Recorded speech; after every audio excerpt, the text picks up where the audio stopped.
Hello friends, চলে এসেছি আমাদের লাঞ্চ মেনু নিয়ে। তো চলো দেখে নিই আজ লাঞ্চ মেনুতে কী কী হয়েছে। বাবা সকাল সকাল খেয়ে বেরিয়ে যাবে বলে, মানে বাবার অলরেডি খাওয়া হয়ে গেছে, বাবা বেরিয়ে যায় বলে মা একদম অনেক সকালে রান্না করে নিয়েছে।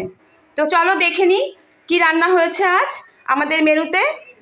বন্ধুরা, এখানে রয়েছে ভাত, দেখতেই পাচ্ছ বাবার খাওয়া হয়ে গেছে।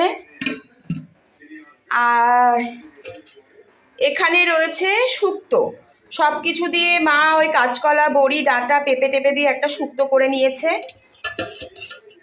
আর এখানে রয়েছে ডাল, মুগ ডাল করেছে লাউ দিয়ে। তো বন্ধুরা, এই তো ভেজ আইটেম আমাদের, দেখতেই পাচ্ছ। আর বেগুন ভাজা ছিল এক পিস, সেটা বাবার জন্য করা হয়েছিল, বাবা খেয়েছে। আর এখানে রয়েছে শশা, এখানে পেঁয়াজ কেটে রাখা হয়েছে। আর বন্ধুরা, ননভেজে রয়েছে এখানে দেশি মুরগির ঝোল, দেখতেই পাচ্ছ দেশি মুরগি। তো বাবা এটা খায়নি, বাবা ভেজটা খেয়ে বেরিয়ে গেছে, রাত্রে খাবে। তো বন্ধুরা চলো, এই তো আমাদের আজ লাঞ্চ মেনু। তোমাদের কেমন লাগলো বন্ধুরা অবশ্যই জানাবে। আর তোমাদের বাড়িতে কি কি রান্না হয়েছে কমেন্টের মাধ্যমে জানাবে। তো চলো বন্ধুরা, টাটা।